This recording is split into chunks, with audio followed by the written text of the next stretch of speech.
Welcome to the Podcast Digest, the podcast dedicated to helping you find the best shows worthy of your subscription, as well as conversations with their creators. And now, your host, Dan Lizette.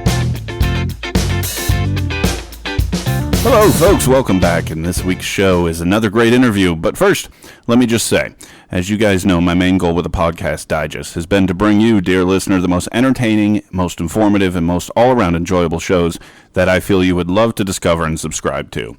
However, it's somewhat rare that I'm able to come across a show that actually excels in all three of those areas, and that's the case with today's show recommendation. The name of the show that I want you guys to subscribe to is called Getting There.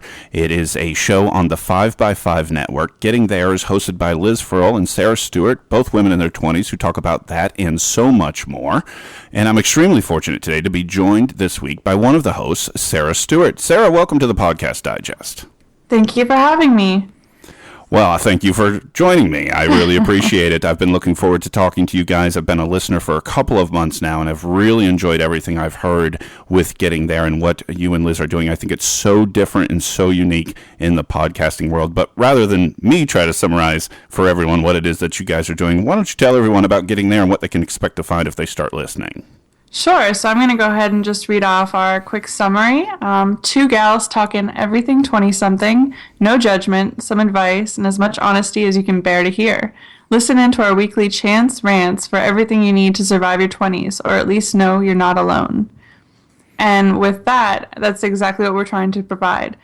I got into podcasts a little while ago, and I was looking for something to help me as a professional woman in my 20s trying to figure out life. And I honestly couldn't find much out there or anything at all that I felt like I could relate to. I obviously listened to 5x5 and I thought Back to Work and things like that were great, but honestly it was a bit male-oriented and a bit more technical than what I felt was appropriate for my life. So what I did was I called my best friend Liz and asked her if she wanted to start a podcast, and that's a quick summary of what we are. And how did you two meet? So we were best friends in college. We didn't go to the same college, but we actually met through ex-boyfriends. As classic as having a best girlfriend can be, that's how we met. And we hit it off immediately. She was going through a tough breakup, and I was friendly and helped her move out of the apartment. And from then on, we just started hanging out every day. It was surreal. We just immediately clicked, and both of us were kind of at the same point in our lives. We both wanted to be social, go out and live our college lives, basically. So yeah, that's how we met. And what I've heard from talking to other podcasters, especially those with, 2 or 3 or more people on the show regularly, is that they sort of have these conversations in person, develop these friendships, and then somebody eventually says, we should record these. Is that kind of how you guys sort of originally came up with the idea, or something different? Yeah, so I was thinking about what type of people I'd want to talk to on a podcast. So I immediately thought of Liz because her and I, we get along great, but we don't necessarily have similar personalities at all. Liz is very opinionated and strong, I would say, and outspoken with her ideals and her life, really. And I'm a bit more reserved, I would say, and nerdy. And so I thought us playing against each other and our conversations in general were generally pretty interesting, and I thought that other people could benefit from hearing two very different perspectives on these different topics. So you'd say you were the podcast fan first, and you sort of had introduced her to the idea. Did you warm her up, or was she all on board? So she actually got me into podcasts. Oh. She was the one who showed me Back to Work and grabbed my phone from me and downloaded all these podcasts for me. So she was into podcasts first, and that's probably why I thought of her when I thought about creating my own. I think it was also the fact that I wanted to work on my public speaking, to be completely honest, because I feel like that's a valuable skill, and when I'm talking to her, it's easier for me to express my thoughts and feelings, and then it kind of just works well to talking to other people, such as you, because I'm now more comfortable talking about my ideas and these different topics. And I'll tell you, I found you guys when you guys joined by 5 when you joined 5x5, I'm sorry, and that was, as you mentioned, when you start listening by 5x5, there's a lot of great shows, and you guys brought a different flavor than what was already there, and it was more than enough for me to want to at least check it out. And when I did, I was immediately hooked, and I know I wasn't the target demographic per se, but what I was immediately taken by was, and I wanted to ask you about so much, was sort of the choice of topics. And folks, I hope, even so far in this conversation, you guys have found getting there in your podcast app of choice and have hit that subscribe button. And as you scroll through the list, you will see all kinds of different topics covered here. And let me just say, Sara, I'm a 36-year-old man, and when I was in my 20s, it was practically impossible to hear two women discuss some of the very personal type things you guys have discussed historically. But even from a women's perspective, I imagine that so many may be drawn to the content because maybe they don't have somebody like you and Liz have each other in terms to discuss some of these things. Was that maybe some of the motivation in either creating the show or choosing some of the topics you do?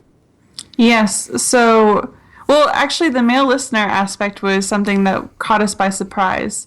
Because originally we had thought that we would be catering more to women. Because, as you stated, there are some women who probably are going through this on their own, and they might like the idea of listening to us and listening to us struggle through some of these things, and to know that they are not alone in these.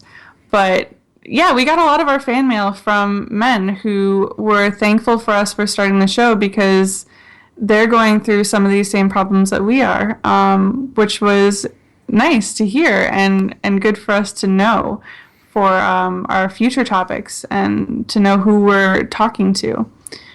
Our topics are very intense. We don't pick lighthearted things generally. We started the podcast with the idea of picking topics based on stereotypes within movies and TV shows, but quickly deviated away from that. And now we kind of just pick what's relevant in our current lives, which makes sense, I think. So some examples of some recent topics have been stereotypes with millennials.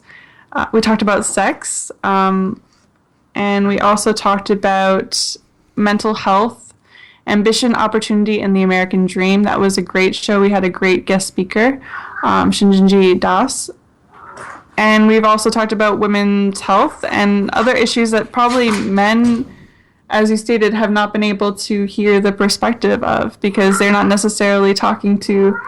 I'm sorry, my cats are meowing like crazy. It's okay. I have 2 cats at home. I am a crazy cat lady, and so is Liz. And of course, they choose this time to act up. Of course.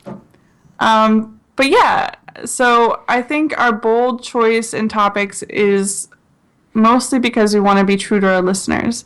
The reason we're creating this show is to have people relate to us. And I feel like if you're not honest on the show, if you lightly cover these topics, then people aren't going to be able to relate. They're going to feel isolated, maybe even. So we want to be as honest and truthful as possible to our comfort levels, which fortunately we're both pretty comfortable with being pretty open on the show. Exactly, and I think that's exactly it. And I have said this to other hosts of shows that I've talked to, but you guys may be the sterling example of what I mean when I say this, is that I think it's so important, and quite frankly, I don't think I do a good enough job with this, but I think it's so important for your listeners to identify with you, to potentially like you, to feel as if you are just like them or they are just like you. And once that happens, and folks, I'll tell you, with getting there, that'll happen in an episode or two, then people are automatically drawn in, automatically look for that pop-up notification when the new episode drops to hear the progression of your two current personal lives as well as your prior experiences, and the ability from my case, somebody to basically shine a light on a side of the world that, I think from any man's perspective, we could never know enough about. I'm married for years and I still don't think I have it all figured out. But as well as, women who are in that original target demographic, if you will, there's that concept of there's somebody else out there like me, somebody else thinking and struggling and being challenged by and going through so many of the same things. I think you guys do it so well. Thank you. I really appreciate that. That means a lot because that is definitely what we're aiming to do. And what has the feedback for the show been like so far, especially with some of those episodes you were alluding to with some of these topics that you guys have covered? I can imagine, and maybe let me cut that question for a quick second and actually ask this one first. I can imagine, especially when you guys first started to go to some of these topics that were either going to potentially have ramifications from the public or cause the both of you to be extremely personal with what you were putting out there. I imagine there's some kind of hesitation or worry or concern, but then it goes out into the world and then you receive the feedback. What has that been like? It's been very interesting. I mean, myself personally, I have thought about it a lot, and something that I think of all the time is the fact that this is now permanent. I've put this out to the world, and my kids, when they're my age, they could look this up and listen to me and my life, which has been interesting. But yeah, I feel like I am probably more reserved than Liz is with a lot of these topics. She's just so fearless when it comes to sharing her life and being there for all these listeners. I could probably learn a thing or two from her, but I'm trying to also be honest to the audience. And the feedback has been pretty positive. Obviously, we've gotten a couple bad reviews on iTunes, but none with comments, so I don't know how I could help them out. But the majority of the emails that we've received have actually been from male listeners, and they've talked to us about how they feel like they're not alone because they listen to us go through these same struggles, and getting emails like that has just been the best. It's been the most rewarding experience of this whole podcast. And then recently with me getting laid off, I got so much feedback from people that it was amazing. People were reaching out to me saying they were there for me, asking me if they could help in any way, shape, or form, and it was great. It felt like I was in a community, and I really appreciate my listeners because it feels like we're all trying to help each other out. And that, I think, has got to be a byproduct of what I was alluding to in terms of those folks really identifying with you both as people. And that is what creates, a large feeling of caring, a large feeling of wanting and hoping for that person to do well and to progress and so on and so forth. And I know I reach out to both of you guys, on occasion, and I sent you, a quick message about that job search as well. And it sucks. Most people have been there at one time or another. And if you haven't, lucky you, and maybe you will someday. And there's not a lot of good comes out of it. And, I join the rest of the listeners in wishing you, the absolute best in that search. I would disagree a little bit. I feel like I am benefiting from this situation, but that's a personal opinion.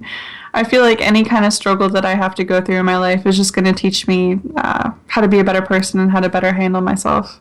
But yeah, it sucks to get laid off, no doubt. I was definitely upset, but now that I've had a couple days and I have more perspective, it's been really great. Like today I went to a nonprofit and I'm going to volunteer with them. And I'm picking up other side jobs, kind of exploring what I want to do, which is very rewarding. And you've done a little bit on this recent episode, and I hope that you continue to do so, because this is that making lemonade out of lemons type deal, right? Because it's very easy for somebody who's been in your position to get down on themselves, to have issues with picking themselves up off the ground, so to speak. Now, you're getting to that point where you can recognize already that this may ultimately be one of the best things to happen to you, and better things are on the horizon, but not everybody necessarily takes it that way. Is that something that you guys are planning on bringing to the show in the future as well? Yeah, definitely. I know that not everyone feels the same way that I do. I'm a very optimistic person, so I think just me sharing my insight and my optimism could probably help people out who are maybe in the same situation. But realistically, I know that there are some people who are going to have a harder time than me, and maybe I will get upset in the future. So I feel like the benefit of having this podcast is I can take these real life problems and apply them to the podcast and think about them and kind of talk to Liz about it and figure it out on the podcast. There are days when Liz and I will start a podcast on a topic that we both feel kind of uncomfortable about, and we'll feel better by the end of it. We feel like we have kind of talked it through. So it's really been therapeutic almost for us to talk about these things, and it's nice that other people want to listen. In the last couple of episodes, especially given your recent experience with the layoff, you guys have been sort of focusing in on, the professional life and, that progress in terms of trying to achieve a certain level with your careers. But in the past, you've also covered really large, huge topics that I wanted to talk a little bit more about. Some of the recent episodes that have really just blown me away were the episodes on mental health, and you alluded to the one on ambition as well. These topics were absolutely intriguing to me, especially that mental health episode. What was the experience like on tackling that one? Obviously, both of you had your own personal stories, and sort of along the lines of what we were talking about in terms of putting that information out there, but kind of the full story on that type of episode. What did it take to do it, and what was the reception like? It took a lot of effort to do it, to be completely honest. I think we pushed it off for 2 days, and we were texting each other, this is going to be an emotional one. We were both kind of stressed out about it, but again, when we started talking about it, it kind of made it easier. We both had our history with our own mental health issues, and I feel like it's something not many people get the chance to talk about or to explore on their own, because I know personally I like to kind of shun those feelings unless I feel like it's providing me with a purpose other than feeling bad for myself or putting myself down. But you can definitely approach your feelings and thoughts on your different problems in a way that can be helpful. And I know Liz has personally been through a lot of specifically mental problems recently, and she talked at length about them, and you can hear more about that on our episode number 25, We're All Mad Here. But I can't speak for her, but I can speak for myself in the fact that it was tough just to start, but once we did start, it was rewarding, and the feedback was also very rewarding. I feel like mental health is tough, and I mean, maybe Liz would be a better person to ask this question, to be frank, but the feedback was great. If people can relate to her and to myself, then I appreciate that. I could probably have been more open on that episode, but it's tough to tackle these problems because it is such a personal thing. Everyone is going to have a different situation with these issues. But hopefully we can provide a perspective that you can relate to in some way, shape, or form. And I would argue, Sarah, given how personal so many of these topics are that you guys covered, as well as the fact that, to my knowledge, neither of you are doctors, I don't know that there is a right or wrong way to go about covering this subject matter. And I believe that simply by engaging in the conversation to the openness level and the length that you guys do, you're providing an outlet for somebody. Somebody heard that episode either already or in the future that needed to hear it. And that in and of itself, I would think would make it all worth it. Thank you. Yeah, hopefully that is the case. Yeah, I think that is one of the amazing things about what you guys are doing. I've got a little stupid show here, okay? I talk about podcasts, and there's so many other, and I say this with respect to all my podcasting friends, so many little stupid shows out there. They may talk about, some entertainment-based subjects or this, that, and the other. And those are great shows, and I subscribe to a lot of them, and I enjoy them. But when I listen to you guys, more often than not, it is this concept that these are two women that are doing something and have a tangible impact with what they're saying and what they're putting out to the world that I don't think every podcast, myself included, could actually claim. And to that, I think that you guys should take a ton of pride, and I know that it takes an element of, a lot of personal sacrifice and swallowing pride and risk in doing what you're doing. Yeah, definitely. I mean, my family, when I started this podcast, they didn't really understand it. And they were all very uncomfortable with the level of detail that I share on it. And even I would say my fiance to some degrees is still not comfortable with everything that I say on the podcast. But again, it's about being honest. I don't feel like I would enjoy the podcast or want to do it if I wasn't completely putting all of myself into it. And that's a very good thing that I was actually going to ask you about or had thought of during our conversation is sort of that, those other members, or one thing I like to talk about is the potential real world of the impact. When we all take these headphones off and get away from these microphones, what impact have you seen from a show like yours? So you've had family and friends kind of look at you with side eye on some of these episodes. Definitely, yes. Mostly because my parents don't really understand what podcasts are, I assume. Right.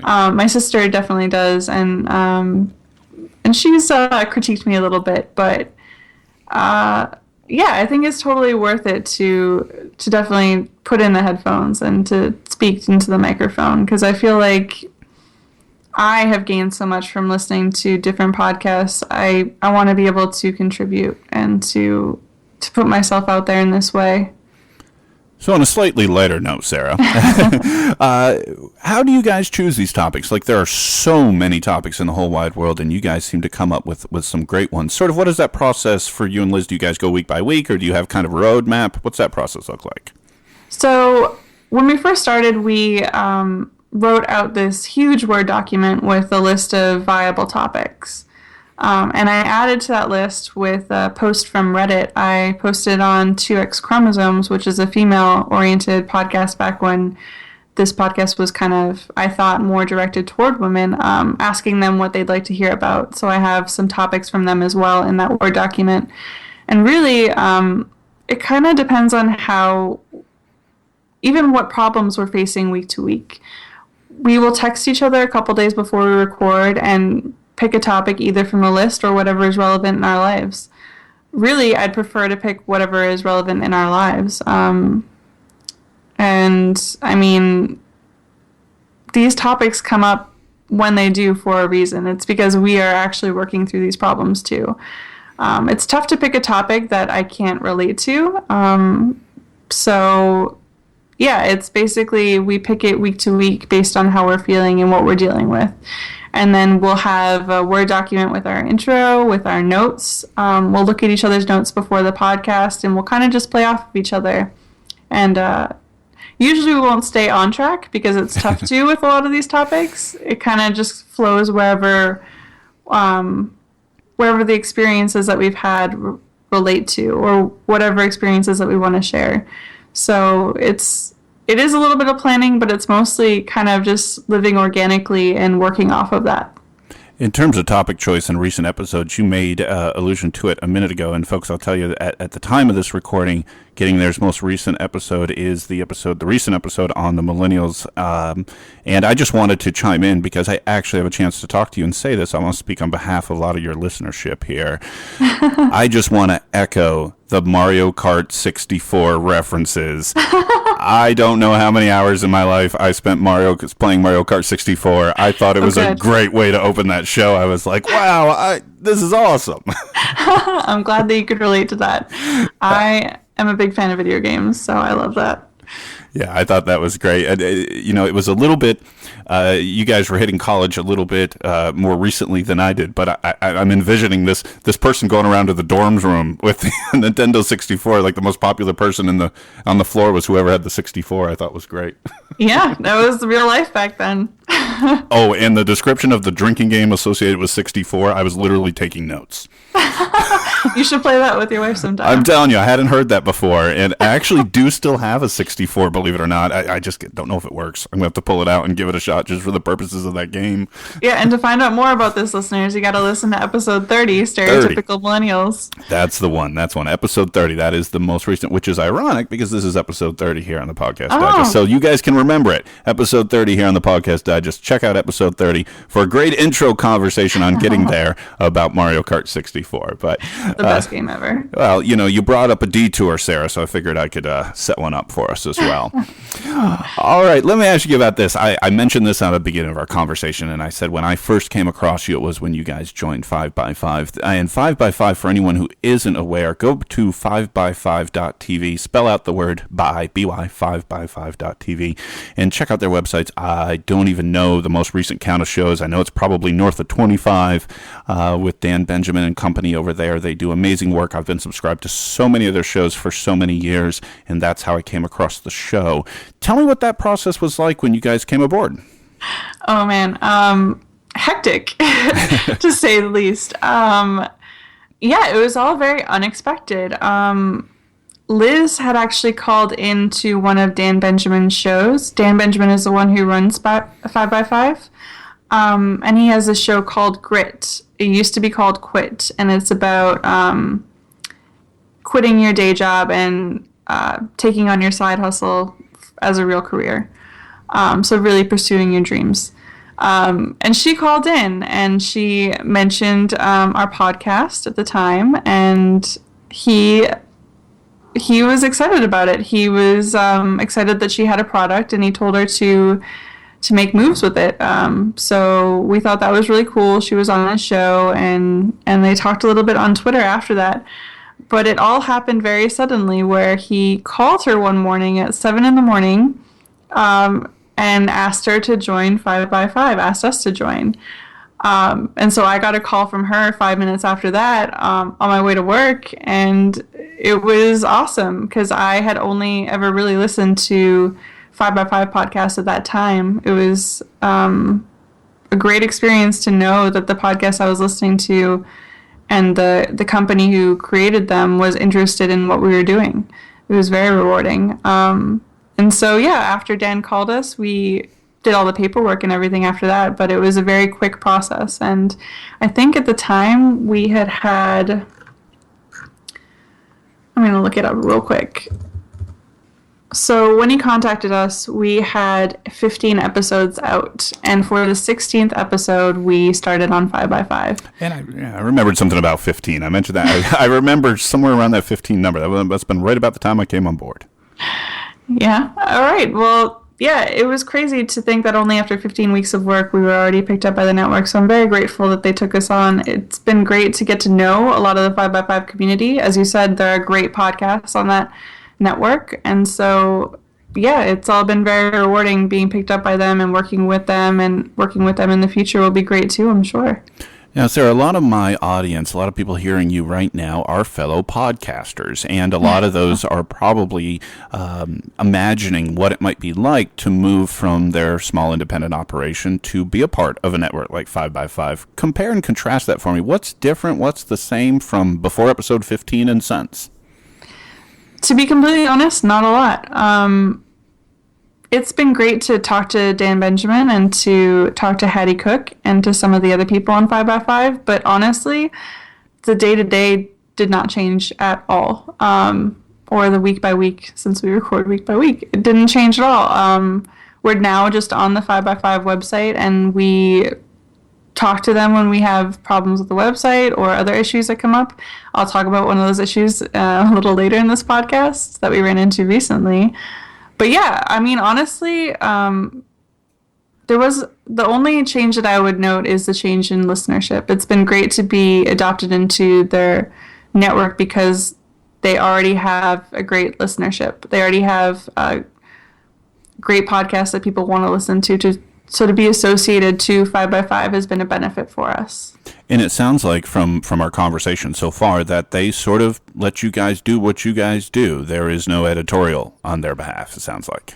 None whatsoever, yeah. It's been pretty open-ended. They want us to do what we do because that's what's going to be best for them. That's great. That is great to hear that it's been such a seamless transition and a pleasurable experience. And like you, I've been a fan of 5x5 for a while, and I was hoping not to hear any horror stories. So that's good. That's good to hear. No, Dan and Hattie are wonderful people. So. And you mentioned it a moment ago. if folks go back and listen to those prior episodes, I guess, and I'm sure you know the number better than I do, but maybe just 2 or 3 episodes ago, if they go back, they're going to hear a different show name. What's the story there, Sarah? Yes, so episode 28 was the last time that we officially used the name Lady Bits, which was the original name of our podcast. And now, as you know, we are known as Getting There. So when we started this venture of creating the podcast, we didn't take it very seriously, to be frank. I didn't think it was going to be a big thing. I definitely did not think I would be picked up by the 5x5 network. So I thought it was just going to be something that Liz and I did for our own kind of satisfaction and for me to work on public speaking. Like, that's sort of the end goal for me when I started this. But as we did get bigger with that name, we ran into some legal issues because there was a woman who has a wonderful blog and her own company that is trademarked under the name Lady Bits. So she reached out to us, and we received a cease and desist from her and her company, and we ended up having to change our name. We wanted to change our name because at that point, we realized we didn't just have female listeners, so it kind of came at a good time. But we also just wanted to change it because we didn't want to have a lot of drama or like get into a fight with someone who's obviously providing a blog and articles and other assets for people, specifically women, in kind of the same generation and age as us. So we're working together, and I didn't want to step on any toes, and neither did Liz, so we changed the name, and I think it's definitely more appropriate now. I think it's definitely fitting, especially with the recent kind of move in the content. But I'm curious, so you guys, are moving towards a different show name. What is that process when you and Liz start getting together and sitting down and saying, okay, we need a new name? Like, take us through how, I can imagine a lot of podcasters listening right now are thinking, oh my gosh, changing the name. What's that like? It sucked at first because we really were attached to the name at that point, and so were our listeners. It was a pretty catchy name, but we just texted like fiends back and forth for a couple days because we had a very short time frame to do all this, or we gave ourselves a pretty short time frame. So 2 days of texting back and forth, and Getting There was proposed maybe halfway through all these texts. And we kind of put it on the back burner and continued on our stream of consciousness for a new name.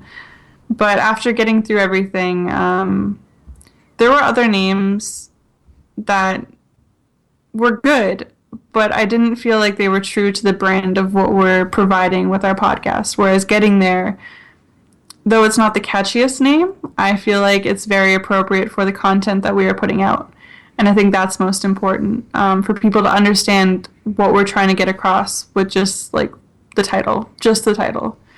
And Getting There does that for me. I feel like anyone reading Getting There will be intrigued and hopefully listen to a couple episodes and realize why it's such an appropriate title. I think it's an extremely appropriate title, and it also gives you so much broad room to work, right? Because that term could be applied to so many different things. And a lot of the topics we talked about with some of your previous episodes, but also so much more, be this personally or professionally or relationships with family members or friends or coworkers or so on and so forth. There's so many things that term fits. And I think really allows you guys to do really what you've been doing and do it under that banner, which is kind of tackle all these huge topics for people in their 20s, men or women, and be able to get the unique perspective that I think both of you are offering on it. And I think the title choice was great. Whatever the runners-up were, I think you picked the right one. Thank you. Yeah, and I feel like a lot of other podcasts tend to pick names on a certain specific category, but may not stay within that category moving forward with the larger that they get. So it has worked in our favor to change name because it means we won't be pinholed in the future by what our name was. And I'm just curious, for those who have been following along with the show for a while, I'm just wondering, was this you or Liz that went on the Twitter campaign then letting everybody know about the new name? Who had that poor job? Oh my gosh. So that was Liz. It wasn't so much a job as she has. I mean, she took it upon herself and she started doing it immediately, and I was very grateful. But halfway through her sending a message to every single Twitter follower, I Googled changing the name of your Twitter account, which you can do. Um, so I messaged her halfway when she was halfway done with all these messages saying, by the way, you could have just changed the name. I'm sorry. And she was like, well, I'm already doing it, so I'm finishing it, and I'm not letting any of the listeners not know about this. So, yeah, she did that, and she did a great job. I am grateful that she messaged every single one of the followers. I was just staring at my computer for like 10 minutes or so, just seeing it happen, and I was like, this is unbelievable. I felt so bad for whichever one of you was doing it. I didn't know, which is why I was asking, and I was like, oh man, this is... And the first thing I did when I saw what was happening, I went to the follower count, and I looked at the number, and I'm like, oh man. Did the division, I think she was only fitting maybe 3 or 4 usernames on each one, and I'm like, oh no. Yeah, it was a long process. It probably took her a half hour, so, yeah. Oh my gosh. But she manages most of the social media, so when you're talking to us on Twitter, and you're talking to specifically getting their podcast, and it's usually Liz. And speaking of things that you guys do outside the show, she manages the social media, but both of you are pretty wildly involved with, to use your term, side hustles. You guys have a number of other things going on. Let folks know about those. Yeah, we're kind of crazy. So Liz has a plethora of different things she's taking on. She's taking on the podcast. Through the podcast, she started a blog called Real Talk, which is a great resource for writers. So I'm just on the website now, and I'm looking at her slogan and things like that. It's Real Talk, Real Life, Real Stories, Real Talk. And she's posted a bunch of articles through a bunch of writers that she's reached out to or have reached out to her. And I mean, Liz is a writer, to give you a bit of background. So she's kind of aspiring to, I'm assuming, network and to also write on her own and to help other writers by creating this blog, which I think is very noble, and she's done a great job with that. She created a website where she does her own writing. I think she has her own blog, sorry, not her website. Her website just has her personal information. Her blog has all of her writing, and her writing is the most passionate writing I've ever read. She has very strong opinions, and her writing is able to convey those opinions and feelings very well. So I would definitely check out her reading if you're a writer or you're interested in writing, because I feel like she's very good at it. It's a shame that she doesn't have a full-time job doing it quite yet, but I feel like that's not too far off, especially with all these side hustles that she's doing. And let me just jump in, Sarah, because I really want to echo those sentiments. I have read all kinds of stuff that Liz has written. After I came across the show, I started, following you guys on social media, and then I came across Liz's blog, and I've told this to her directly. I think her writing is phenomenal, very much along the lines of the Getting There podcast in terms of its openness, its powerfulness, the topics that she chooses to cover in all of her different writing avenues. It is absolutely excellent, and strongly suggest folks, if you find the show interesting, Liz's writings throughout all of her different avenues are absolutely astonishing. Mm-hmm. I'm glad that you agree. And then for me, I'm not as impressive, but I have the podcast. I have my website, which I'm constantly updating. I'm actually going to be updating it soon to have no medical content whatsoever. And I started a Tumblr, which is going to be my kind of blog. And I'm planning on having an illustration or some sort of artistic piece posted every day. I've started for 2 days so far. So we'll see how long I can continue that. But I hope it ends up being rewarding for me, because it allows me to force myself to create something every day, which I think is very important for artists and for creative people, to just do something every day. What is that Tumblr site, Sarah? So, because I've got your main website here. I knew about that one. I didn't even know about the Tumblr yet. I haven't shown it to anyone yet. So do we want to hold off? We can hold off. Oh, it's fine. I'll share it with you. It's Sara Stewart Work, my website, .tumblr.com. So it's STWART work, WORK.tumblr.com. Gotcha. And I have 2 posts. One was a poster design that I did yesterday, and the one before that was a comic page I made for a comic that I'm collaborating on with some other medical illustrators. So without any context, it looks crazy. It is a picture of my interpretation of Mount Wikipedia with John Oliver, Neil deGrasse Tyson, Bill Nye, and Jimmy Wales, who's the founder of Wikipedia. But yeah, if you want to check that out, feel free and subscribe to pressure me to continue to post stuff. That would be great. There you go, folks. Now you've got another mission as well. We've got a podcast subscription, checking out blogs and Tumblr sites. Make sure you do all of those. I appreciate anything that you're willing to do or click on your computer. Exactly. Click everywhere. And folks, I'll make sure all these links are in the show notes as well, so you can also check the show notes for the episode you're listening to right now, if you didn't catch these links when we were talking about them. So, Sara, let's talk about the future of the show. We've talked about this long Word doc, and now that you guys are with 5x5, kind of what's the future for getting there look like? Again, it's more organic, which I like. I don't want to say what direction we're going in because I did not know that we would be where we are today when we first started. So it's kind of impossible to predict where we're going to go in the future. All I know for sure is that I want to continue to tackle big topics. I want to continue to be relatable to people, and I want to get better at providing experiences and insight and anything I can to the listeners who are listening to our show.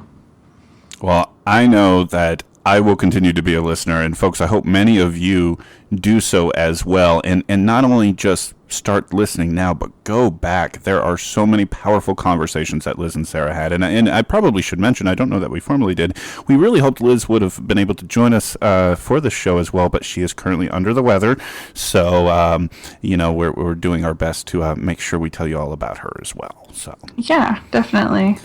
So tell everyone where they can find the show we've been talking about, Sara. Sure, it's 5by5.tv, so 5by5.tv/getting there. And you can find all of our episodes there. You can follow us on Twitter via some links on that website. Our show notes are usually pretty thorough, so you can have links to anything that we reference in each of the episodes. And feel free to check out other podcasts on 5by5 while you're there, because you will not be disappointed. But yeah, and please feel free to give us some reviews on iTunes. I love getting reviews, written reviews, because it allows us to cater the show better to our listeners and to better understand what maybe you guys are interested in hearing. So that's very important. And folks, I'll just echo that as well. Longtime listeners to the Podcast Digest know I've banged this drum many times, and I think for what Liz and Sara do on getting there, it's even more important to do so, and that is if you are enjoying what you're hearing, if you're as taken by what you hear, especially on some of their more impactful episodes, let them know.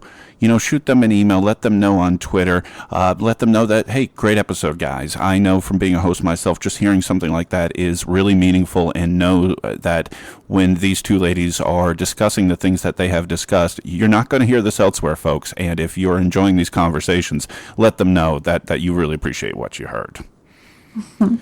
So, Sara, I want to thank you very much for taking the time to join me here on the Podcast Digest. It's been great, and I really look forward to what you guys have coming up next. And I wish you well personally in your, search. You said today was a good day, so hopefully something great will come from here. And thank you for taking the time. Yeah, thank you again for having me, Dan. And I really wish that Liz could have made it, but if you listen to our show, you'll basically hear Liz's side of everything when it comes to any of these opinions. So.